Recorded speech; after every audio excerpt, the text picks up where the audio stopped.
Hello my dear amazing learners, welcome back to Free Hit. I am Nishad, University Gold Medalist, your biology tutor. So இன்னைக்கு class நம்ம என்ன பார்க்க போறோம்னா outbreeding devices. So what do you mean by outbreeding devices?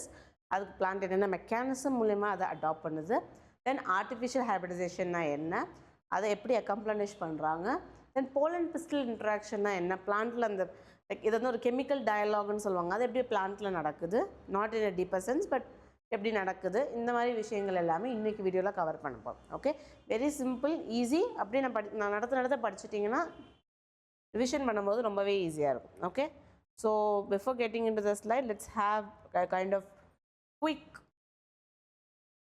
summary and we'll go. Okay, so first என்ன சொல்ல போகிறோம், outbreeding devices.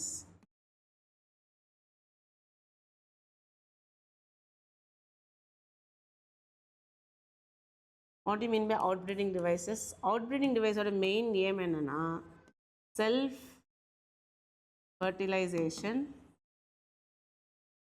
நடக்கக்கூடாது. அப்போ ஏன் நடக்கக்கூடாதுன்னு பிளான்ட் நினைக்குது? செல்ஃப் ஃபர்டிலைசேஷன் நடந்ததுன்னா இன்ப்ரீடிங் டிப்ரெஷன் வரும். நான் சொல்லியிருக்கேன் இல்லையா? ஸோ செல்ஃப் ஃபர்டிலைசேஷன் திரும்ப வெளியே போய் கிராஸ் பாலினேஷன் நடக்காமல் செல்ஃப் ஃபர்டிலைசேஷன்னா எந்த கண்டிஷன் பேசுகிறோம், எந்த கண்டிஷனை செல்ஃப் ஃபர்டிலைசேஷன்னு சொல்கிறேன்? ஆட்டோகேமி. இப்படி ஆட்டோகேமி திரும்பி நடந்தால் செல்ஃப் ஃபர்டிலைசேஷன் தன்னோட தானே பாலினேஷன் நடந்துக்கிட்டே இருக்குது, ஆட்டோகேமியே பண்ணிக்கிட்டு இருக்கு அப்படின்னா புது வேரியேஷன் வரவே வராது. ஓகே, வேரியேஷன் வரலன்னா என்ன பண்ண முடியாது, நம்மளால் எவல்யூஷன் ஆக முடியாது, நேச்சுரல் செலெக்ஷன் நடக்காது. ஸோ இது என்ன நடந்துடும்? இன்ப்ரீடிங் டிப்ரெஷன், நிறைய ரிசெசிவ் கேரக்டர்ஸ். இன்ப்ரீடிங் டிப்ரெஷன் ஒரு ஆர்கானிசம்ல நிறைய ரிசெசிவ் கேரக்டர் தேவையில்லாததெல்லாம் இருக்கும். அந்த தேவையில்லாத ரிசெசிவ் கேரக்டர் எல்லாமே எக்ஸ்ப்ரெஸ் ஆக ஆரம்பிச்சிடும் பல ஜெனரேஷனாக செல்ஃப் பாலினேஷன் நடந்தால். அப்போது செல்ஃப் பாலினேஷன் நடக்கக்கூடாது. அப்போ தான் நமக்கு என்ன கிடைக்கும்? வேரியேஷன் கிடைக்கும். வேரியேஷன் கிடைஞ்சால் தான் இன்ப்ரீடிங் டிப்ரெஷன்லேருந்து வெளியே வர முடியும். ஸோ பிளான்ட் என்ன பண்ணும்? பல மெக்கானிசம் அடாப்ட் பண்ணி இந்த மாதிரி செல்ஃப் ஃபர்டிலைசேஷனை நடக்க விடாமல் தடுக்கும். அந்த மெக்கானிசமை தான் நாம் என்னன்னு சொல்கிறோம்? Out breeding devices. பேர்லேயே இருக்குது அவுட் ப்ரீடிங். அவுட்னா வெளியே ப்ரீட் பண்ணுறதுக்கான மெக்கானிசமை தான் இது ட்ரை பண்ணும். ஸோ அவுட் ப்ரீடிங்னா மோஸ்ட்லி ஆட்டோகேமி தான் மெயின் ஃபோக்கஸ். பட் கெய்ட்னோகேமியுமே நடக்காமல் தடுக்கிறதுக்கும் இதில் நிறைய ஆப்ஷன்ஸ் இருக்குது. ஓகே, சில மெக்கானிசம் ஆட்டோகேமியை தடுக்கும், சில மெக்கானிசம் கெய்ட்னோகேமியை தடுக்கும். அதை நீங்கள் ரொம்ப கேர்ஃபுல்லாக படிக்கணும். ஏன்னா ஆப்ஷன்ஸில் ஒரு கண்டிஷன் கொடுத்து இது எந்தெந்த டைப் ஆஃப் ஃபர்டிலைசேஷனை ப்ரிவென்ட் பண்ணணும்னு கேட்பாங்க. அப்போ ஆட்டோகேமியா, ஜெனோகேமியான்னு you have to think and write. So எல்லா கான்செப்டுமே கிளியராக புரிஞ்சால் தான் நல்லா அண்டர்ஸ்டாண்ட் பண்ணி எழுத முடியும். Okay, fine. One of the mechanism என்னென்னா சின்கார்னியை தடுக்கிறது. ஸோ செல்ஃப் ஃபர்டிலைசேஷன் படிக்கும் போது சொன்னேன் ரெண்டுமே சிங்க் ஆகணும். எதுவும் சிங்க் ஆகணும்னு சொன்னேன்? ஸ்டிக்மாவோட ரிசெப்டிவிட்டியும் போலனோட ரிலீஸும். இது ரெண்டையுமே சிங்க் ஆக விடாமல் தடுத்துட்டா. போலன் கிரெயின் 15ஆம் தேதி இந்த மாதம் ரிலீஸ் ஆகுதுன்னா 30th தான் ஸ்டிக்மா ரிசெப்டிவ் ஆகும். அப்போ எல்லா போலன் கிரெயினும் 15ஆம் தேதியே வெளியே போயிடுமா? அப்போ ஸ்டிக்மாக்கு அந்த போலன் கிரெயின் வந்தாலும் அதோட வையபிலிட்டி போய்டும்ல. ஸோ இந்த மாதிரி தனித்தனி டியூரேஷனில் மெச்சூர் ஆகுறது. முதல்ல ஆந்தர் டெஹேசானா அதுக்கு வேறு புரோட்டாண்ட்ரி அப்படின்னு சொல்லுவோம். இல்லை முதல்ல ஸ்டிக்மா ரிசெப்டிவ் ஆகுதுன்னா அது புரோட்டோகைனி அப்படின்னு சொல்லுவோம். ஸோ இந்த ரெண்டு terminology important. Anther first release ஆகுதா இல்லை கைனீஷியம் ஃபஸ்ட்டு மெச்சூர் ஆகுதா அப்படின்ட்டு. ஸோ சின்கார்னஸ் ஆக விடலைனாலே செல்ஃப் ஃபர்டிலைசேஷனை தடுத்துடலாம். பட் செல்ஃப் ஃபர்டிலைசேஷன் தடுத்ததுக்கப்புறம் இது மோஸ்ட்லி ஆட்டோகேமியை தான் தடுக்கும். ஏன்னா கெய்ட்னோகேமிங்கிறது வேறு ஃப்ளார் இல்லையா? ஸோ அங்கே நடக்கிறதுக்கான பாசிபிலிட்டி இருக்குது. பட் 100% அதை என்ன பண்ணிடும்? ஆட்டோகேமியை தடுத்துரும். செகண்ட் என்னென்னா டிஃப்ரெண்ட் ஓரியன்டேஷனில் வைக்கிறது. டிஃப்ரெண்ட் ஓரியன்டேஷன் ரெண்டுமே பார்த்துக்காத மாதிரி ஸ்டிக்மா ஊதும். ஃபார் எக்ஸாம்பிள் ஸ்டிக்மா இப்படி இருக்குன்னு வச்சுக்கோங்க, ஆந்தர் இப்படி இருக்கும். அப்போ என்ன பண்ணும்? இதுலேருந்து ரிலீஸ் ஆகிற போலன்கள் எல்லாமே இப்படி தான் போகும். இதால் அப்படி மேலே வர முடியாது. So though it can, but mostly வேறு ஓரியன்டேஷனில் வைக்கிறது மூலிமா எக்ஸ்ட்ரோஸ் இன்ட்ரோஸ்ன்னு சொல்லுவாங்க. இதோட ஃபேஸிங் இதில் இருக்கக்கூடிய போலன்கள் இப்படி தான் ரிலீஸ் ஆகும். இதில் இருக்க போலன்கள் இப்படி மேல் நோக்கி ரிலீஸ் ஆகாது. ஸோ அந்த மாதிரி அரேஞ்ச் பண்ணுறது மூலயமா என்ன பண்ணலாம்? ஃபர்டிலைசேஷனை தடுத்துக்கலாம் எக்ஸ்ட்ரோஸ் இன்ட்ரோஸ் ஆந்தர் மூலயமா. புரிஞ்சிச்சா? ஸோ இது one of the mechanism, different orientation. மூணாவது யூனிசெக்ஷுவல் ஃப்ளவர். இப்போ பைசெக்ஷுவல் ஃப்ளவராக இருந்தால் தானே அதே ஃப்ளவரோட ஆன்சர் அதே ஃப்ளவரோட ஸ்டிக்மாக்கு போகணும். ஃப்ளவரில் ஸ்டிக்மா மட்டும்தான் இருக்கும், இல்லைனா ஃப்ளவரில் ஆன்சர் மட்டும்தான் இருந்துச்சுன்னா எப்படி ஒரே ஃப்ளவருக்கு போக முடியும்? அப்படி யூனிசெக்ஷுவல் ஃப்ளார்ஸாக இருந்ததுன்னா என்ன பண்ணிடும்? அது ஆட்டோகேமியும் ஓவர் கம் பண்ணும். ஏன் ஆட்டோகேமினா சேம் ஃப்ளவர். இங்கே சேம் ஃப்ளவரில் ஃபர்டிலைசேஷனே நடக்க முடியாது. ஏன்னா ஐதர் மேல் பார்ட் மட்டும் இருக்கும், இல்லைனா ஃபீமேல் பார்ட் மட்டும் தான் இருக்கும். இந்த ஃப்ளவரில் மேல் இருக்குன்னா இந்த ஃப்ளவரில் ஃபீமேல் இருக்கும். ஆனால் ஆட்டோகேமினா என்னது? சேம் பிளான்ட்லேயே மேலும் ஃபீமேலும் இருக்கணும். பட் அப்படி இருக்காது. அதனால ஆட்டோகேமியை தடுத்துடலாம். ஆனால் கெய்ட்னோகேமியை தடுக்க முடியுமா? தடுக்க முடியாது. ஏன்? ஒரு பிளான்ட்டில் மேலே இருக்க ஃப்ளவர் வந்து மேல் ஃப்ளவராக இருக்கலாம், கீழே இருக்க ஃப்ளவர் ஃபீமேல் ஃப்ளவர்ஸாக இருக்கலாம். இப்படி இருக்கும்போது இதில் இருக்கக்கூடிய போலன்கள் இங்கே வந்து விழும். அப்போது ஆட்டோகேமியை வேணால் தடுக்கலாம், ஆனால் எதை தடுக்க முடியாது? கெய்ட்னோகேமியை தடுக்க முடியாது. அப்போ கெய்ட்னோகேமியை தடுக்கன்னா என்ன பண்ணலாம் அப்படின்னு பிளான்ட் யோசிச்சு என்ன உருவாயிருக்குன்னா மொனீஷியஸ் அண்ட் டைஷியஸ். மொனீஷியஸ்னால் ஞாபகம் வச்சுக்கோங்க, மோன் டை, இதுக்கு அப்படியே ஆப்போசிட்டாக வரணும். மொனீஷியஸ் அப்படின்னா பைசெக்ஷுவல் ஃப்ளவர். பைசெக்ஷுவல் ஃப்ளவர்னால் என்ன அர்த்தம்? மேலும் இருக்கும், அதே மாதிரி ஃபீமேலும் இருக்கும். டைஷியஸ்னால் என்னது? யூனிசெக்ஷுவல் ஃப்ளவர், அதாவது ஐதர் மேல் மட்டும்தான் இருக்கும், ஃபீமேல் மட்டும்தான் இருக்கும். ஓகே, இது ஒரு பிளான்ட்டுக்கே சொல்கிறேன், ஒரு என்டையர் பிளான்ட். பைசெக்ஷுவல் ஃப்ளவர்னால் ஒரு ஃப்ளவரில் மேலும் ஃபீமேலும் சேர்ந்துருக்கும். யூனிசெக்ஷுவல் ஃப்ளவர்னால் ஒரு ஃப்ளவரில் மேல் தனியாக ஃபீமேல் தனியாக இருக்கும். புரிஞ்சிச்சா? இதே மொனீஷியஸ் பிளான்ட் அப்படின்னா பைசெக்ஷுவல் ஃப்ளவரும் இருக்கலாம், அப்படி இல்லைன்னா மேல் ஃப்ளவரும் ஃபீமேல் ஃப்ளவரும் ஒரே ட்ரீலே இருக்கும். ஓகே, அப்படி ஒரே ட்ரீல இருந்தால் என்ன ஆகும்? ஆட்டோகேமியை தடுக்கலாம், ஆனால் கெய்ட்னோகேமியை தடுக்க முடியாது. அப்போ நம்ம என்ன செய்யணும்? வேறு வேறு ட்ரீக்கு மேலையும் ஃபீமேலையும் கொண்டு போகணும். அப்படி கொண்டு போனால் அதுக்கு பேர் டைஈஷியஸ். டைஈஷியஸ் மூலயமா என்ன பண்ணலாம்?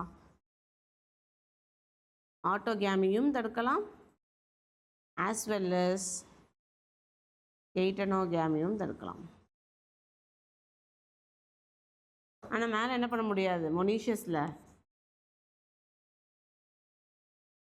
ஆட்டோகேமியை தடுக்க முடியாது, கெய்ட்னோகேமியும் தடுக்க முடியாது. ஒருவேளை யூனிசெக்ஷுவல் ஃப்ளவராக இருந்தால் ஆட்டோகேமி தடுக்கலாம். அப்படி ஒருவேளை யூனிசெக்ஷுவல் இல்லாமல் எல்லாமே பைசெக்ஷுவலாக இருந்தால் எதையுமே தடுக்க முடியாது. ஓகே, இது வந்து தேர்ட் மெக்கானிசம். ஃபோர்த் மெக்கானிசம் என்னது அப்படின்னா செல்ஃப் இன்கம்பேட்டபிலிட்டி. இது வந்து ஜெனட்டிக் மெக்கானிசம். அதாவது என்ன வேணால் பண்ணிட்டு போ, ஆனால் same type of pollen grain, அதே பிளான்ட்டோட போலன் கிரெயின் ஸ்டிக்மாக்கு வந்தால் அது ஜெர்மினேட்டே ஆகாது. அது மாதிரி செல்ஃப் இன்கம்பேட்டபிலிட்டி பண்ணிடும் ஜெனட்டிக் மெக்கானிசமாக. ஓகே, இப்போ ஒரு வேளை இந்த ஆன்சர்லேருந்து போலன் கிரெயின் வந்ததுன்னு வைங்க, இதோட போலன் டியூப் வளரவே வளராது. இல்லை வேற ஒரு ஆன்சர்லேருந்து இந்த போலன் கிரெயின் வந்தால் வளரும். இதுக்கு பேர் என்னது? Self incompatibility. இது ஒரு ஜெனட்டிக் மெக்கானிசம். ஸோ இந்த அவுட்ப்ரீடிங் டிவைஸஸை ஒரு ஸ்க்ரீன்ஷாட்டோ இல்லைனா நோட்லேயோ எழுதிக்கோங்க. இதை தான் நம்ம அடுத்து பார்ப்போம். ஓவர்வியூ தான் ஜென்ரலி. இது முடிஞ்சதுக்கப்புறமா போலன் பிஸ்டல் இன்ட்ராக்ஷன் அதை பார்க்கலாம். ஓகே,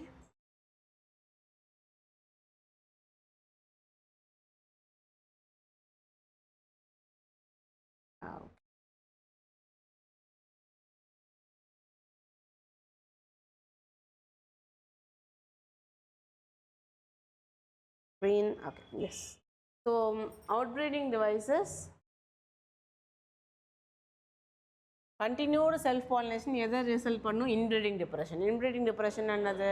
ஒரே கேரக்டர் திரும்ப திரும்ப வந்து ரிசெசிவ் கேரக்டர்ஸ்லாம் வெளியே வரும். ரிசெசிவ் கேரக்டர் வெளியே வந்ததுன்னா அது ஒருவேளை அந்த பிளான்ட்டுக்கு ஹார்ம்ஃபுல் எஃபெக்ட் ப்ரொடியூஸ் பண்ணிச்சுன்னா அது பிளான்ட்டே அறுத்து இருக்கவே இருக்காது, அது பிளான்ட்டே எக்ஸ்டிங்க்ட் ஆகிடும். ஸோ இன்ப்ரீடிங் டிப்ரெஷனை தடுக்கிறதுக்காக என்ன பண்ணுறோம்? அவுட்ப்ரீடிங் டிவைசஸை யூஸ் பண்ணுறோம். சில ஸ்பீஷீஸில் என்ன ஆகும்? போலன் ரிலீஸும் சிக்மா ரிசெப்டிவிட்டியும் சிங்க் ஆகாது. சொன்னேன் இல்லையா, இது இந்த மந்த் 15th வந்து போலன் ரிலீஸ் ஆகுதுன்னா இந்த மந்தோட 30th தான் என்ன ஆகும்? ஸ்டிக்மா வந்து ரிசெப்டிவ் ஆகும். இதுக்கு பேர் என்னது? ப்ரோடாண்ட்ரி. மேல் வந்து ஃபஸ்ட்டு மெச்சூர் ஆகி டிஹைஸ் ஆச்சுன்னா அதுக்கு பேர் ப்ரோடாண்ட்ரி. இல்லை ஃபீமேல் ஃபஸ்ட்டு ரிசெப்டிவ் ஆச்சுன்னா அதுக்கு பேர் ப்ரோட்டோகைனி. ப்ரோட்டோனா ப்ரிமிட்டிவ், இல்லைனா ஃபர்ஸ்ட் ஆர் ஓல்டு அப்படி. ஸோ முதல்ல ஆந்தர் மெச்சூரானா ப்ரோடாண்ட்ரி, முதல்ல கைனிஷியம் மெச்சூரானா இல்லை ஸ்டிக்மா வந்து ரிசெப்டிவ் ஆச்சுன்னா அதுக்கு பேர் ப்ரோட்டோகைனி. இன்னும் சில மெக்கானிசமில் என்ன பண்ணுவாங்க? ஆந்தரையும் ஸ்டிக்மாவையும் டிஃப்ரெண்ட் பொசிஷனில் வைப்பாங்க. அதுதான் சொன்னேன் இல்லையா, இது வந்து எக்ஸ்ட்ரோஸ், இது வந்து introrse with respect to stigma. So ஸ்டிக்மாவை பார்த்துருந்தா இன்ட்ரோஸ், ஸ்டிக்மாவுக்கு வெளியே இருந்தால் எக்ஸ்ட்ரோஸ். இந்த மாதிரி அரேஞ்ச்மெண்ட் மூலயமா என்ன பண்ணலாம், நம்மளால் ஆட்டோகேமியை தடுக்க முடியும். ஆனால் கெய்ட்னோகேமியை தடுக்க முடியாது. ஏன்னா இன்னொரு ஃப்ளவரோட போலனில் போய் இன்னொரு ஃப்ளவரோட ஸ்டிக்மாவில் போய் அது அட்டாச் ஆகிடும். தேர்ட் டிவைஸ் வந்து செல்ஃப் இன்கம்பேட்டபிலிட்டி. இது வந்து ஒரு ஜெனட்டிக் மெக்கானிசம். என்ன பண்ணிடும், தன்னோட ஃப்ளவர்லேருந்து போலன் கிரெயின் வந்தால் அதை கண்டிப்பாக அது என்ன பண்ண விடாது, ஜெர்மினேட் ஆகவே விடாது. தன்னோட பிளான்ட் ஆட்டோகேமியாக இருந்தாலும் சரி கெய்ட்னோகேமியாக இருந்தாலும் சரி செல்ஃப் இன்கம்பேட்டபிலிட்டி என்ன பண்ணிடும், அந்த போலன் கிரெயினை வளரவே விடாது. ஏன்னா ரெண்டுக்குமே சேம் ஜெனட்டிக் மெட்டீரியல் தான். அதே ஃப்ளவராக இருந்தாலும் சரி வேறு இருந்தாலும் சரி ஜெனட்டிக் மெட்டீரியல் ஆல்மோஸ்ட் சேம் தான். ஸோ போலன் டியூபை அது ஜெர்மினேட் ஆக விடாது. இன்னொன்று என்னதுன்னா யூனிசெக்ஷுவல் ஃப்ளவர்ஸ் ப்ரொடியூஸ் பண்ணுறது. அதான் சொன்னேன், யூனிசெக்ஷுவல் ஃப்ளவர்ஸ் ப்ரொடியூஸ் பண்ணால் என்னத்தை ப்ரிவென்ட் பண்ணலாம், ஆட்டோகேமியை ப்ரிவென்ட் பண்ணலாம். ஆனால் கெய்ட்னோகேமி ப்ரிவென்ட் பண்ண முடியாது. ஸோ என்ன பண்ணுறோம் அடுத்தது, dioecious plants. If both female and male flowers are present on same plant, ஒரே பிளான்ட்டில் மேல் தனியாக ஃபீமேல் தனியாக இருந்ததுன்னா என்ன ஆகும், கெய்ட்னோகேமி நடக்கும் ஆனால் ஆட்டோகேமி நடக்காது. இதுக்கு எக்ஸாம்பிள் கேஸ்டர் அண்ட் மெய்ஸ். ஒரே பிளான்ட்டில் மேலும் ஃபீமேலும் வந்து அதுக்கு பேர் என்னது, castor maize. Okay, it prevents autogamy but not geitonogamy. இதெல்லாமே ரொம்ப ரொம்ப இம்பார்ட்டன்ட். ஓகே, ஒன்று கீவேர்ட். ஓகே, ஸோ அவுட்பிரீடிங் டிவைசஸில் யூனிசெக்ஷுவல் ஃப்ளவர்ஸாக இருந்தால் ஆட்டோகேமியை தடுக்கலாம் ஆனால் கெய்ட்னோகேமியை தடுக்க முடியாது. அதே டயீஷியஸாக இருந்ததுன்னா ஆட்டோகேமியை ப்ரிவென்ட் பண்ணலாம், கெய்ட்னோகேமியும் ப்ரிவென்ட் பண்ணலாம். In several species such as papaya, male and female flowers are present on different plants. பப்பாளியில் எப்படி இருக்கும், மேல் தனி பிளான்ட்டு ஃபீமேல் தனி பிளான்ட். இன்னொன்று ஞாபகம் வச்சுக்கோங்க, இங்கே என்ன படித்தோம் மேலே, கேஸ்டர்லையும் மெய்ஸ்லையும் யூனிசெக்ஷுவல் ஃப்ளவர்ஸ் இருக்கும். பட் பப்பாயாவில் யூனிசெக்ஷுவல் ஃப்ளவர்ஸ் தான், ஆனால் தனித்தனி மரத்தில் இருக்கும். மேல் ஃப்ளவர்ஸ் மேல் ட்ரீயில் இருக்கும், ஃபீமேல் ஃப்ளவர்ஸ் ஃபீமேல் ட்ரீயில் இருக்கும். R present on different plants such that each plant is either male, ஒன்று மேல் பிளான்ட்டாக இருக்கலாம் இல்லைனா ஃபீமேல் பிளான்ட்டாக இருக்கலாம். இதுக்கு பேர் தான் dioecy or dioecious plant. This condition prevents autogamy as well as geitonogamy. So என்னென்ன கண்டிஷன் எதை ப்ரிவென்ட் பண்ணுதுங்கிறது இம்பார்ட்டண்ட். இப்போ ஃபஸ்ட்டு படித்தது ஆட்டோகேமியை தடுக்கும், கெய்ட்னோகேமியை தடுக்காது. செகண்ட் படிக்கிறது டிஃப்ரெண்ட் பொசிஷன்ஸும் ஆட்டோகேமியை தடுக்கும், கெய்ட்னோகேமியை தடுக்காது. இன்கம்பேட்டபிலிட்டி ஆட்டோவையும் தடுக்கும், கெய்ட்னோவையும் தடுக்கும். யூனிசெக்ஷுவல் ஃப்ளவர்ஸ் ஆட்டோகேமியை தடுக்கும், கெய்ட்னோகேமியை தடுக்காது. டயீசி என்ன பண்ணும், ஆட்டோகேமியும் ப்ரிவென்ட் பண்ணும், கெய்ட்னோகேமியும் ப்ரிவென்ட் பண்ணும். தென் போலன் பிஸ்டல் இன்ட்ராக்ஷன். முதல்ல போலன் பிஸ்டல் இன்ட்ராக்ஷன்னா என்னென்னு அண்டர்ஸ்டாண்ட் பண்ணிக்கோங்க. இப்போது நம்ம வீட்டில் ஒரு டோர் இருக்குது. ஓகே, இந்த டோருக்கு வெளியே ஒரு பர்சன் இருக்காங்க, டோருக்குள்ளே will be having our house இல்லையா. ஓகே, இப்போ இந்த டோருக்குள்ளே இருக்க இந்த பர்சன் வந்து ஒரு தீவிரவாதின்னு வச்சுக்கோங்க. ஓகே, ஸோ இப்போ அவர் வந்து இந்த கதவை நாக் பண்ண உடனேயே அந்த கதவை திறந்துட்டா என்ன செய்வோம், இந்த தீவிரவாதி வீட்டுக்குள்ளே வந்துடுவாங்க. அப்போ என்ன செய்வோம், we'll have peep hole. So ஒரு சின்னதாக ஒரு ஓட்டை மாதிரி இருக்குமா, அந்த ஓட்டை வழியாக பார்ப்போம். ஓகே, யார் அப்படின்ட்டு. ஒருவேளை இமேஜின் இந்த இடத்துல அந்த பீப் ஹோல்லாம் கிடையாது, அந்த டோர் வந்து சும்மா பிளைன் டோர், அது வழியாக எந்த ஓட்டை வழியாகவும் அங்கிட்டு இருக்கவங்களும் பார்க்க முடியாது. அப்போ என்ன பண்ணுவீங்க, இங்கே இருந்து வில் மேக் நாய்ஸ், ஒரு சவுண்டு நாம் கொடுப்போம். அதுக்கு திரும்ப அங்கிட்டு இருந்து அவங்க ஒரு சவுண்ட் தருவாங்க. அப்போது அது நமக்கு தெரிஞ்சவங்களா தெரியாதவங்களா, அப்போ நம்ம கொஷின் கேட்போம், அவங்க ஆன்சர் பண்ணுவாங்க, திரும்ப நம்ம கொஷின் கேட்போம், அவங்க ஆன்சர் பண்ணுவோம். ஸோ இந்த மாதிரி ஒரு கம்யூனிகேஷன் நடக்கும், ஒரு டயலாக் நடக்கும். அப்போ கடைசியில் இவங்களுக்கு சரியான ஆன்சர் தெரில, இல்லை இவங்க யார் நமக்கு தெரில, நம்ம என்ன பண்ண மாட்டோம், இந்த கதவை திறக்க மாட்டோம். அப்போ அந்த வெளியே இருக்க டெரரிஸ்டால் உள்ளே வர முடியாது. ஒரு லைக் எனி பர்சன், நமக்கு தேவையில்லாத பர்சன் வந்து உள்ளே வர முடியாது. ஓகே, இப்போ அதே மாதிரி நமக்கு தெரிஞ்ச ஒருத்தவங்க வராங்க. ஓகே, இப்போ நமக்கு தெரிஞ்சவங்க வராங்க, அதே மாதிரி நீங்கள் என்ன பண்ணுறீங்க, திரும்ப கொஷின்ஸ் கேட்குறீங்க, அவங்க பதிலில் கொஷின் பண்ணுறாங்க, எல்லா கொஷினுக்குமே ஆன்சர் கரெக்டு, உங்களுக்கு அவங்கள தெரிஞ்ச பர்சன். அப்போ என்ன பண்ணுவீங்க, நீங்கள் டோர் ஓப்பன் பண்ணுவீங்க, இந்த பர்சன் உள்ளே வராங்க. சிம்பிளி லிட்ரலி இந்த மாதிரி ஒரு விஷயம் தான் போலன் பிஸ்டல் இன்ட்ராக்ஷன். ஒரு போலன் கிரைன் ஸ்டிக்மா மேலே ரிசீவ் ஆனோடனே அந்த போலன் கிரைன் சில சிக்னலை ஸ்டிக்மா கொடுக்கும், அந்த ஸ்டிக்மா சில சிக்னலை போலன் கிரைன் கொடுக்கும். இப்படி சில கெமிக்கல் சிக்னல்ஸ் வந்து எக்ஸ்சேஞ்ச் ஆகும். இங்கே நம்ம வேர்ட்ஸில் பேசிக்கிற மாதிரி ஸ்டைலும் ஸ்டிக்மாவும் போலன் கிரைனும் கெமிக்கல்ஸ் மூலயமா பேசும். எப்போது எல்லா கெமிக்கல் ரியாக்ஷன்ஸ்க்குமே ஸ்டிக்மாவுக்கு பாசிட்டிவ் ரெஸ்பான்ஸ் வருதோ அப்போ போலன் கிரைனோட போலன் டியூபை வளர விடும் ஸ்டைலுக்குள்ளே. அப்படி இல்லைன்னா அந்த போலன் டியூபை வளர விடாமல் அப்படியே ஸ்டாப் பண்ணிடும். ஓகே, இதுதான் பேசிக்கலி போலன் பிஸ்டல் இன்ட்ராக்ஷன். இப்போ செல்ஃப் இன்கம்பேட்டபிலிட்டி இருக்கும் போது என்ன ஆகும், போலன் டியூபால் வளரவே முடியாது, அங்கவே வந்து அழிஞ்சிரும். Right. Pollination does not guarantee. Pollination வந்து ட்ரான்ஸ்ஃபர் ஆஃப் போலன் கிரெயினை தான் கேரண்டி பண்ணுவே தவிர கரெக்டான போலன் கிரெயினா கம்பேட்டபிள் போலன் கிரெயினானு கேரண்டி கொடுக்காது. So does not guarantee the transfer of the right type of pollen. ஏன்னா காற்றுல எல்லா டைப் போலனும் வரும். இன்செக்ட் மூலயமா பாலினேட் பண்ணாலும் 2-3 பிளான்ட்டுக்கு போயிருந்தால் 2-3 பிளான்ட்டோட போலன் கிரெயின் தான் வரும். ஸோ ஒரு type of pollen grain correct type of pollen grain தான் வரும் அப்படின்னு யாராலையும் சொல்ல முடியாது. So compatible pollen of the same species as the stigma அப்படின்னு கேரண்டி கொடுக்க முடியாது. Pollen of the wrong type. Okay, ஒன்று ஃபார் எக்ஸாம்பிள் இப்போ மேங்கோ ட்ரீயை பற்றி படிக்கிறீங்க, நீம் ட்ரீயோட போலன் கிரெயின். அப்படி இல்லைன்னா incompatible pollen, self incompatible pollen, அப்போ அதே ட்ரீயோட போலன் கிரெயின். இந்த மாதிரி வந்து எல்லாத்தையுமே என்னன்னு சொல்லலாம், ராங் போலன். ராங் போலன் டைப்னா என்னது, தன்னோட டைப்புக்கு ஆப்போசிட்டாக இருக்குது, தனக்கு தேவையில்லாத எல்லாத்தையுமே அது என்னன்னு தான் சொல்லும், ராங் டைப். எந்த ஒரு போலன் கிரெயினால் எம்ப்ரியோ சாக்கில் இருக்க எக்கு ஃபர்டிலைஸ் பண்ண முடியுமோ அது மட்டும்தான் ரைட் போலன், மிச்சம் எல்லாமே ராங் போலன். அது மேங்கோலேருந்து வந்து மேங்கோ ட்ரீயை பற்றி படிக்கும் போது மேங்கோலேருந்து வந்தாலும் சரி, நீம்லேருந்து வந்தாலும் சரி, ஆரஞ்சு ட்ரீலேருந்து வந்தாலும் சரி, தனக்கு தேவையில்லைன்னா அது பேர் ராங் போலன். ஐதர் எப்படி இருக்கலாம், அதர் ஸ்பீஷீஸ்லேருந்தும் வரலாம், இல்லை சேம் பிளான்ட்ல இருந்து கூட வரலாம். The pistil has the ability to recognize the pollen. எப்படி ரெகக்னைஸ் பண்ணோம், பீப் ஹோல் வழியாக பார்க்குமா, அப்படி என்ன போலன் வந்திருக்குன்னு no by chemical dialogue. Okay, நம்ம சொன்ன எக்ஸாம்பிளில் பேசணும் மாதிரி chemical dialogue. Whether it is the right type, அதாவது கம்பேட்டபிள்னா என்ன நடக்கும், போலன் டியூப் வளர்ந்துரும். ஓகே, ராங் டைப் அதாவது இன்கம்பேட்டபிள்னா போலன் டியூப் வளராது.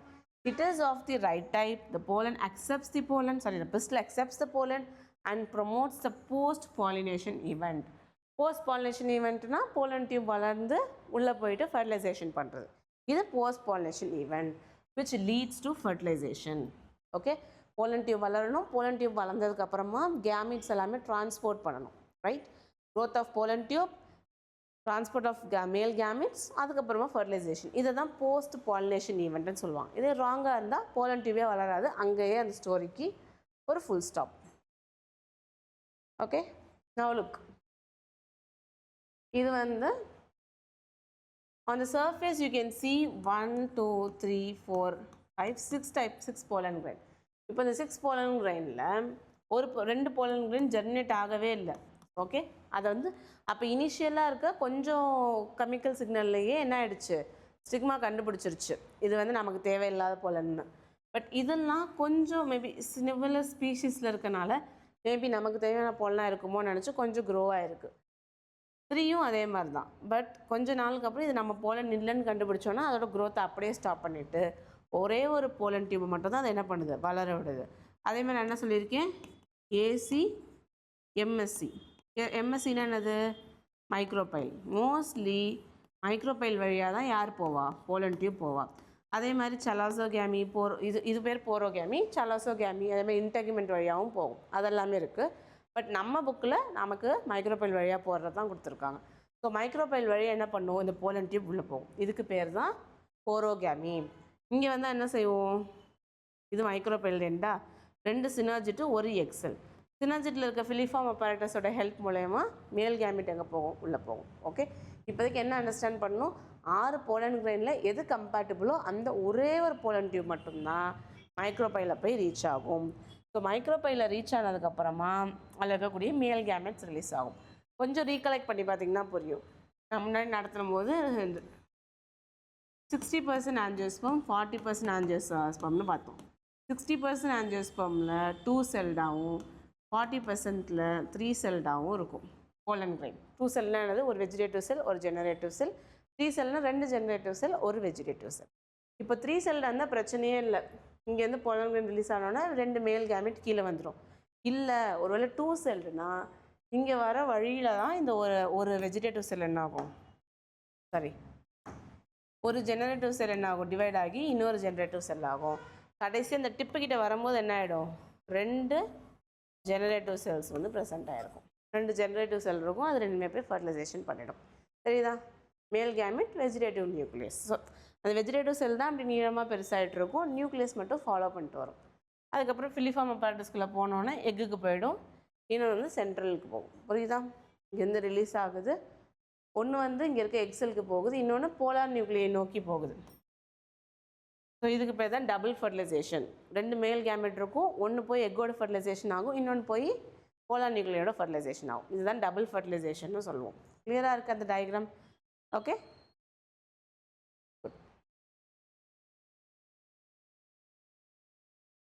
If the pollen is of wrong type, so அப்போ நம்ம பார்த்தோம்ல டயக்ராமில் தான் போலன் கிரைன் வந்து ரைட் டைப்பாக இருந்தால் போலன் டியூப் வளரும், ஒருவேளை ராங் டைப்பாக இருந்தால் போலன் வந்து பிஸ்டில் வந்து போலன் ரிஜெக்ட் பண்ணிடும், அதுக்கப்புறம் போலன் ஜெர்மினேஷன் வந்து நடக்கவே நடக்காது. Pollen germination or pollen tube growth வந்து ஜெர்மினேஷனும் நின்று போயிடும், இல்லை ஒருவேளை டியூப் வளர ஆரம்பிச்சுன்னா போலன் டியூப் க்ரோத்தும் நின்றுடும். The ability of the pistil to recognize the pollen followed by its acceptance, அதாவது முதல்ல ஒரு போலன் வருது, அந்த போலனை ரெகக்னைஸ் பண்ணி அதை அக்செப்ட் பண்ணலாமா ரிஜெக்ட் பண்ணலாமா அப்படின்னு நம்ம சொல்கிறோம்ல, அந்த ஃபுல் ப்ராசஸ் போலன் கிரைன் வந்து அதை ஸ்டிக்மா ரெகக்னைஸ் பண்ணி அக்செப்டன்ஸாக ரிஜெக்ஷனான்னு சொல்கிற கம்ப்ளீட் ப்ராசஸ்க்கு பேர் வந்து போலன் பிஸ்டில் இன்ட்ராக்ஷன். அது எப்படி நடக்கும்? கண்டினியூவஸ் டயலாக், நிறைய கெமிக்கல் ரியாக்ஷன்ஸ் வந்து நடந்துக்கிட்டே இருக்கும். ஓகே, இது இந்த டயலாகை யார் மீடியேட் பண்ணுறா? Chemical components of the interacting pollen as well as pistil. பிஸ்டில்லேருந்தும் கெமிக்கல் இன்ஃபர்மேஷன் வரும், போலன்லேருந்தும் கெமிக்கல் இன்ஃபர்மேஷன் வரும், ரெண்டுமே தன்னோட கெமிக்கல் இன்ஃபர்மேஷனை எக்ஸ்சேஞ்ச் பண்ணும். இந்த கண்டினியூவஸ் டயலாகை யார் மீடியேட் பண்ணுறா? கெமிக்கல் காம்பவுண்ட்ஸ் மீடியேட் பண்ணுது. It is only in recent years that botanists have been able to identify some of the pollen and pistil components. So என்னென்ன கெமிக்கல்ஸை போலன் ரிலீஸ் பண்ணுது, என்னென்ன கெமிக்கல்ஸை பிஸ்டில் ரிலீஸ் பண்ணுது அப்படிங்கிறதெல்லாம் ரொம்ப ரீசெண்டாக தான் பாட்னிஸ்ட் வந்து கண்டுபிடிச்சிருக்காங்க அப்படின்னு சொல்கிறாங்க. Okay, just remember recognition, acceptance or rejection மொத்தமாகவே என்ன தான்? Pollen pistil interaction. Okay, so compatible pollen வரும்பொழுது ஜெர்மினேஷன் நடக்கும், போலன் டியூப் வந்து ஸ்டைல் வழியாக வளரும், ஜெர்ம் போர் வழியாக வளர்ந்து ஸ்டைல் வழியாக மைக்ரோபைல போய் அட்டன் ஆகும். The contents of the pollen grain move into the pollen tube. அப்போ contents of the pollen grain என்னென்னது? 2 generative cell, 3 celled ஸ்டேஜில் 2 செல்லுனா ஒரு ஜெனரேட்டிவ் செல், அதுக்கப்புறம் அந்த உள்ளே இருக்கக்கூடிய செல், அதாவது வெஜிடேட்டிவ் செல்னு பெருசாக ஒன்று படித்தோம்ல, அதோடைய சைட்டோபிளாசம், அதோட நியூக்ளியஸ், இதெல்லாத்தையும் தான் என்னென்னு சொல்கிறாங்க? Contents of the pollen grain. அந்த contents of the pollen grain எல்லாமே போலன் டியூப் வழியாக எங்கே போகும்? மைக்ரோபைலுக்கு போகும். Pollen tube grows through the tissues of the stigma and style and reach the ovary. So அப்போ நம்ம இப்படி வரையணுமா? இப்போ பார்க்கும்போது உங்களுக்கு எப்படி இருக்கும்? பார்க்கும்போது இது வந்து உள்ள ஒரு டியூப் மாதிரி, எம்டி டியூப் மாதிரி இருக்கா? ஸோ இங்கேருந்து போலன் கிரைன் என்ன பண்ணும்? இப்படி ஈஸியாக உள்ளே போயிடும் அப்படின்னு நம்ம நினைப்போம். ஆனால் இங்கே இருக்கிறது எல்லாமே செல்ஸ் இருக்கும், டிஷ்யூஸ் வச்சு காம்பேக்டாக இருக்கும்.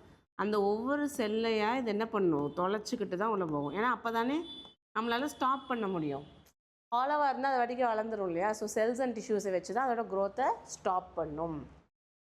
Pollen grains are shed at the 2 stage condition mostly. So முன்னாடியே பார்த்தோம், 60% வந்து 2 செல்ட்டு, 40% வந்து அது மாதிரி. The generative cell divides and forms the 2 male gamete. அதாவது நம்ம ஜெனரேட்டிவ் செல்லுன்னு சொல்கிறோம் இல்லையா, அதை தான் இவங்க மேல் கேமெட்னு இங்கே மென்ஷன் பண்ணுறாங்க. ஸோ ஜெனரேட்டிவ் செல் என்ன பண்ணும்? டிவைட் ஆகி 2 மேல் கேமெட் ஃபார்ம் பண்ணும். எப்போ? போலன் டியூப் வளர்றப்போ. 2 செல்டு ஸ்டேஜாக இருந்தால் போலன் டியூப் வளர்றப்போ ஜெனரேட்டிவ் செல் டிவைட் ஆகி 2 மேல் கேமெட்டாக ஃபார்ம் பண்ணும். இல்லை 3 செல்டு ஸ்டேஜில் ஷெட் ஆச்சுன்னா எந்த டிவிஷனும் நடக்காது, 2 மேல் கேமெட்டும் அழகாக அப்படியே மைக்ரோபைலுக்கு போயிடும். In plant shed at the 3 celled condition pollen tube carry 2 male gametes from the beginning. முதல்ல இருந்தே 2 இருக்கும், அப்படி இல்லைன்னா முதல்ல 1 இருக்கும், நடுவில் டிவிஷன் ஆகி 2 ஃபார்ம் பண்ணும். அவ்வளோதான், ஜஸ்ட் புரிஞ்சுக்கோங்க. Okay, pollen tube after reaching the ovary, அந்த டயக்ராமில் பார்த்தோம் இல்லையா, போலன் டியூப் ஓவரியை ரீச் பண்ணதுக்கப்புறமா என்ன பண்ணும்? ஓவியூலுக்குள்ளே போகும். எது வழியாக? மைக்ரோபைல். புரியுதா? ஓவரி, ஓவியூல், இதுதான் மைக்ரோபைல். ஓகே, ஸோ வெளியேருந்து வர போலன் டியூப் என்ன பண்ணும்? ஓவரிக்குள்ளே இருக்க ஓவியூவில் என்டர் ஆகும் வயா மைக்ரோபைல். ஓகே, அந்த மைக்ரோபைல் இருக்க சினர்ஜிட் வழியாக போகும், சினர்ஜிட்டில் இருக்க ஃபிலிஃபார்ம் apparatus வழியாக போகும். Many recent studies have shown that filiform apparatus present at the micropyle of the synergid guide the pollen tube entry. இது ரொம்ப ரொம்ப இம்பார்ட்டண்ட். ஓகே, சினர்ஜிட்டோட ஃபங்க்ஷன் என்ன? சினர்ஜிட்டில் இப்படி இருக்கும். சினர்ஜிட்டில் என்ன இருக்கும்? ஃபிலிஃபார்ம் அப்பராட்டஸ்னு ஒன்று இருக்கும். அதுதான் என்ன பண்ணும்? போலன் டியூப்பில் வந்து வரக்கூடிய மேல் கேமிட் எங்கிட்ட போகணும். முன்னாடி பார்த்தோம் இல்லையா, ஒன்று வந்து அழகாக எகிட்ட கொடுத்துருச்சு, இன்னொன்று கொண்டு போய் போலார் நியூக்ளியேட்டை கொடுத்தது. அப்போது ஃபிலிஃபார்ம் அப்பராட்டஸோட முக்கியமான வேலை என்ன? போலன் டியூபோட என்ட்ரியை கைட் பண்ணும். அப்போ போலன் கிரைனில் இருக்க அந்த மேல் கேமிட் எங்கே போகணுங்கிறதையும் இந்த சினர்ஜிட்ஸ் தான் முடிவு பண்ணும். All these event from pollen டெபாசிஷனில் இருந்து போலன் டியூப் எங்கே போகுது? சக்ஸஸ்ஃபுல்.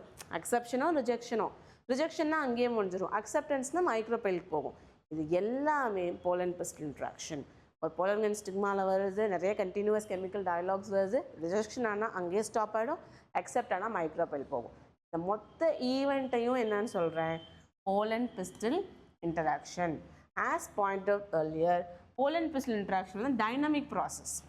டைனமிக்னால் டக்கு டக்குன்னு நடந்துடும். ரொம்ப ஒரு நாள் கெமிக்கல் இப்போ வந்துட்டு ரெண்டாவது கெமிக்கல் நாளைக்கு, மூணாவது கெமிக்கல் அடுத்த நாள், அப்படி கிடையாது. டைனமிக்காக வேகமாக ரெண்டுக்கும் நல்ல இன்ட்ராக்ஷன் நடக்கும்.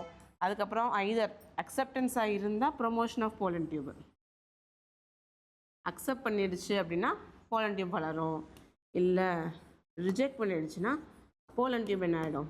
இன்ஹிபிட் ஆகிடும்.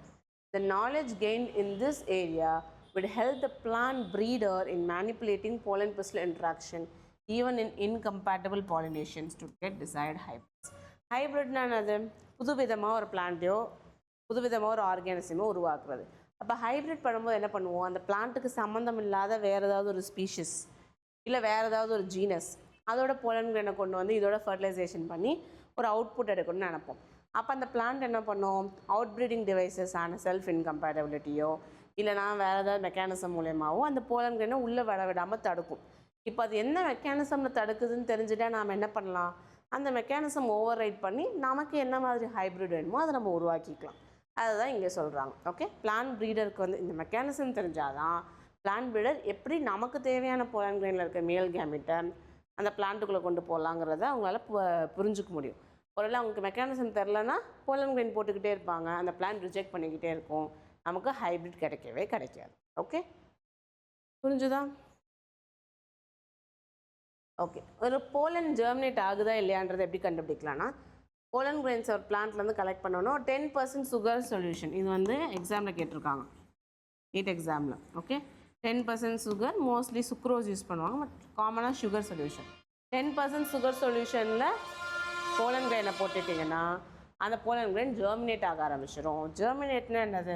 போலன் கிரைன் எப்படி இருக்குன்னா போலன் கிரைனுக்குள்ளே இருந்து போலன் டியூப் இப்படி வளரும். இதுதான் என்னென்னு சொல்கிறோம்? ஜெர்மினேஷன். அப்படி இந்த போலன் கிரைன் ஜெர்மினேஷன் 10 to 15 நிமிஷத்துக்குள்ள நடக்கும். Okay, pollen germination can be studied by dusting some pollen.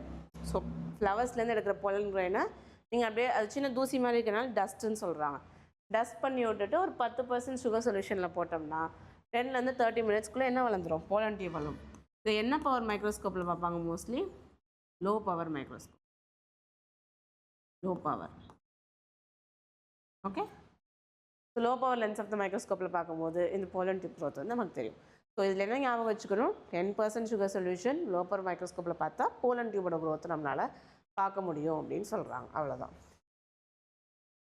அடுத்தது artificial hybridization. So artificial hybridization பண்ணுறதுனால தான் நமக்கு தேவையான டிஃப்ரெண்ட்டான கலர்டு பிளான்ட்டு உருவாக்க முடியுது, டிஃப்ரெண்ட் டேஸ்ட் ஃப்ரூட்ஸ் உருவாக்க முடியுது. இது எல்லாத்துக்குமே காரணம் ஆர்டிஃபிஷியல் ஹைப்ரிடைசேஷன் தான்.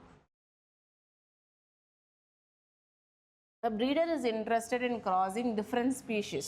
ஸோ வேறு ஸ்பீஷிஸ் இல்லை வேறு ஜீனரா எதை வேணால் க்ராஸ் பண்ணணும்னு ஒருத்தவங்க நினைக்கலாம். எதுக்காக? நமக்கு ஒரு சுப்பீரியர் வெரைட்டி கிடைக்கும்.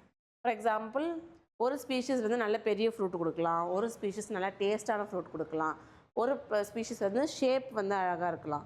இப்போ நான் என்ன நினைக்கிறேன்? டேஸ்ட்டாகவும் இருக்கணும், பெருசாகவும் இருக்கணும். அப்போ என்ன பண்ணலாம்?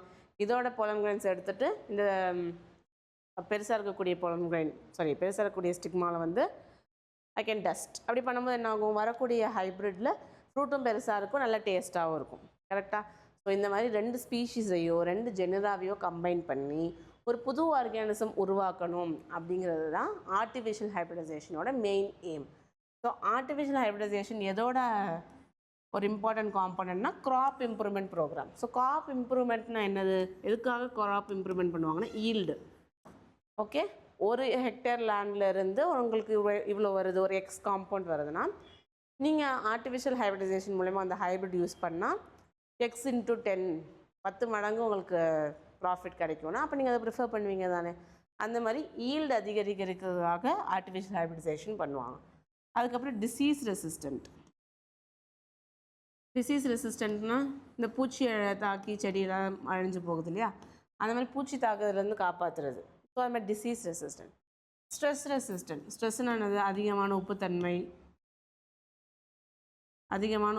இருக்குது மண்ணில், தண்ணியில்.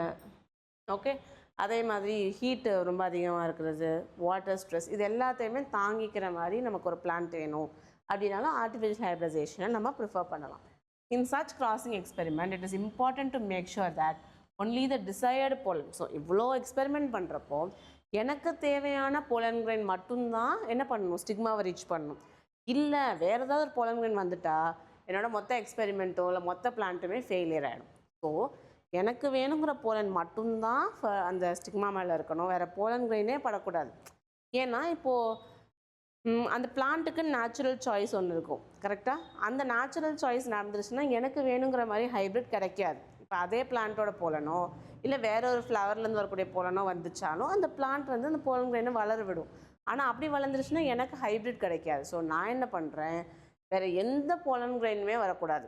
அந்த பிளான்ட்டுக்கு கம்பேட்டபிள் போலனோ இன்கம்பேட்டபிள் போலனோ வேறு எந்த போலனும் வரக்கூடாது. எனக்கு வேண்டிய pollen grain மட்டும்தான் அந்த ஸ்டிக்மாவில் படணும் அப்படின்றதுக்கு சில மெக்கானிசம் இருக்குது. அது மூலயமா தான் ஆர்டிஃபிஷியல் ஹைப்ரிடைசேஷன் பண்ணுவாங்க. அது என்னென்னு பார்க்கலாம். ஸோ கண்டாமினேஷன் என்னது, தூசி அதுவா கிடையாது. நமக்கு தேவையில்லாத எல்லா pollen grain என்னன்னு சொல்கிறாங்க, கண்டாமினேஷன் அப்படின்னு சொல்கிறாங்க. இதை அச்சீவ் பண்ண 2 டெக்னிக் இருக்குது. ஒன்று இமாஸ்குலேஷன், இன்னொன்று பேகிங்.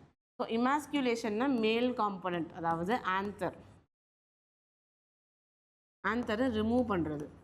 இமாஸ்குலேஷன்னா ஆந்தர் ரிமூவ் பண்ணுறது. பேகிங்னா கவரிங் த ஃப்ளவர்.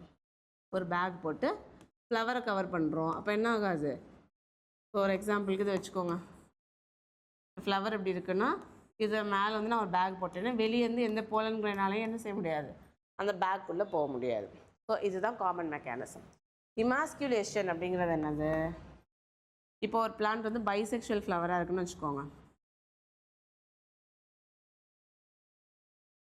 இந்த பிளான்ட் பைசெக்ஷுவல் ஃப்ளவராக இருக்குன்னா இதில் இருக்கக்கூடிய ஆந்தரை என்ன பண்ணிடும், போய் ஸ்டிக்மாவை பாலினேட் பண்ணிடும். அப்போ எனக்கு ஹைப்ரிட் கிடைக்காது. ஸோ நான் என்ன பண்ணுறேன், இந்த ஆந்தர் மெச்சூர் ஆகிறதுக்கு முன்னாடி இந்த ஆந்தர் என்ன பண்ணுறோம், கட் பண்ணி வெளியே எடுத்துடும். ஃபோர்செப்ஸோ இல்லை சிசரோ வச்சு கட் பண்ணி வெளியே எடுத்துட்டேன். அப்போ என்ன பண்ணாது, இந்த ஆந்தரே இருக்காது. இந்த ப்ராசஸ் பேர் தான் இமாஸ்குலேஷன். இப்போ வந்து அந்த பிளான்ட்டோட ஆந்தர்லேருந்து ஸ்டிக்மாவுக்கு வந்து pollen grain போகாது. பட் காற்றுலேருந்து வேறு ஏதாவது pollen grain வரலாம்ல. ஸோ அதை தடுக்க தான் என்ன பண்ணுறேன், பேகிங் பண்ணுறேன். புரிஞ்சிச்சா?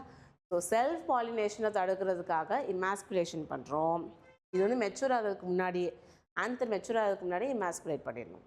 அதுக்கப்புறம் பேகிங் பண்ணுறது மூலயமா வெளியேருந்து எந்த pollen grainம் வர முடியாது. இதில் 2 கேஸ் இருக்குது.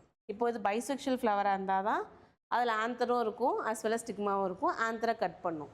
இல்லை இது வந்து யூனிசெக்ஷுவல் ஃப்ளவர்னு வச்சுக்கோங்க. யூனிசெக்ஷுவல் ஃப்ளவர்னு என்னது, ஸ்டிக்மா மட்டும்தான் இருக்கும். ஸோ இந்த கேஸில் என்ன பண்ணுவாங்க, வெறும் பேகிங் மட்டும் பண்ணால் போதும், இமாஸ்குலேஷன் பண்ண வேணாம். ஸோ பைசெக்ஷுவல் ஃப்ளவரில் இமாஸ்குலேஷனும் பண்ணணும், பேகிங்கும் பண்ணணும்.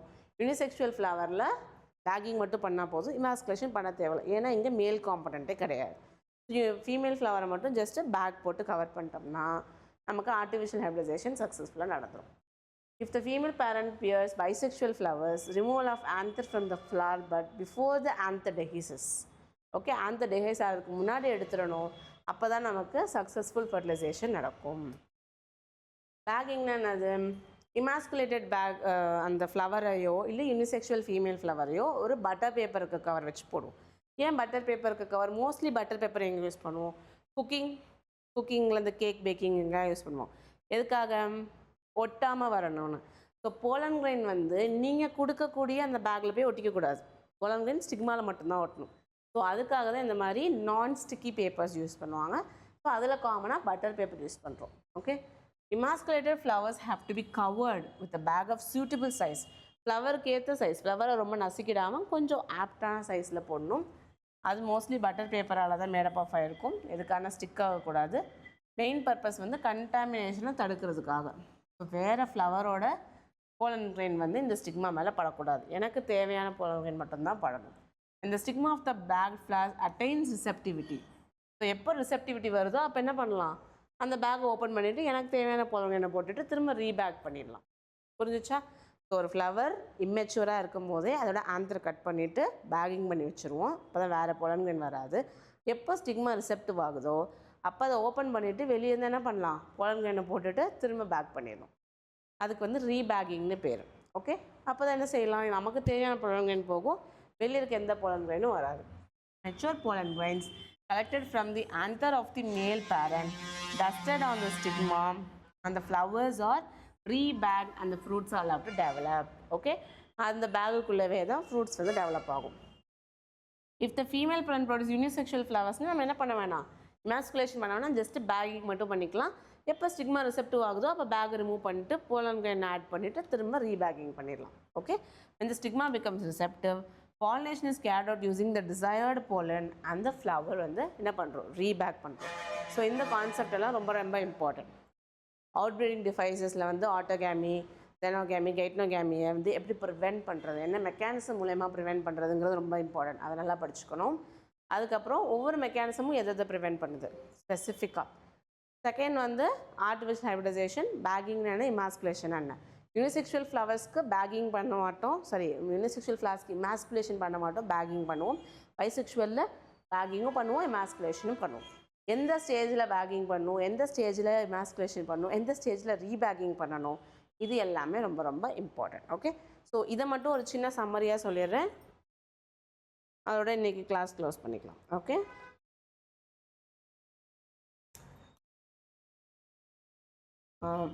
ஃபஸ்ட் வந்து யூனிசெக்ஷுவல் ஃப்ளவர்ஸ்,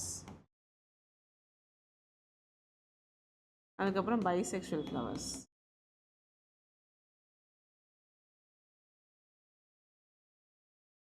இமாஸ்குலேஷன்,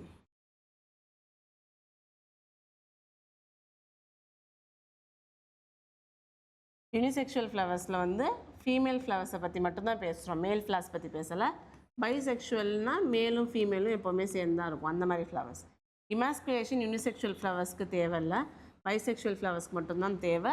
எப்போ பண்ணணும்னா before dehiscence of anther,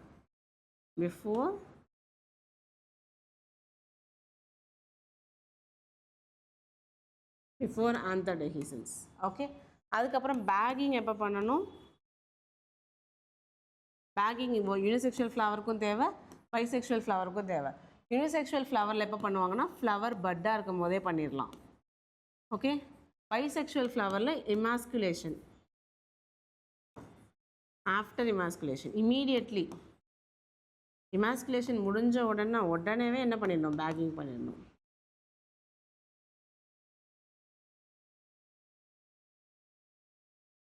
okay, இமீடியட்டாக பண்ணிடணும். அதுக்கப்புறம் ரீபேக்கிங்,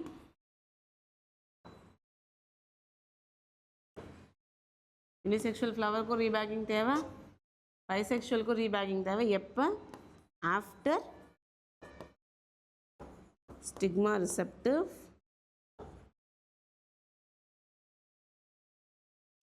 ஆனோடனே என்ன பண்ணுறோம், போலன் கிரெயின் டஸ்ட்டு பண்ணுறோம். போலன் கிரெயின் டஸ்ட் பண்ணிவிட்டு ரீபேக்கிங் பண்ண வேண்டியதான். ஸ்டிக்மா ரிசெப்டிவ் ஆகிட்டு போலன் கிரெயின் டஸ்ட்டு பண்ணோன்னா என்ன பண்ணிடலாம், ரீபேக்கிங் பண்ணிவிட்டு ஃப்ரூட் டெவலப் ஆக வச்சுக்கலாம். இதையும் அப்படியே ஒரு ஸ்க்ரீன்ஷாட் எடுத்துக்கோங்க, இல்லை சைடில் நோட்டில் எழுதி வச்சுக்கோங்க. இது வந்து ரொம்ப ரொம்ப இம்பார்ட்டண்ட். இதில் இருக்க பாயிண்ட்ஸ் எல்லாமே anything can be asked into questions. Okay, I hope you understood today's videos. Please உங்களுக்கு புரியல, எதுவும் டவுட் இருந்ததுன்னா அதை ப்ளீஸ் கமெண்ட்டில் கொடுங்க. அதே மாதிரி புட் அப் அ கமெண்ட்ஸ், தம்ஸ் அப் இந்த கமெண்ட். ஸோ உங்களுக்கு புரிஞ்சுது, எஸ் ஐ அண்டர்ஸ்டுட் அப்படின்னு நீங்கள் சொல்லும் போது it will be motivating as to do more. Okay, so thank you for வாட்சிங் today's video. See you in the next video. Bye.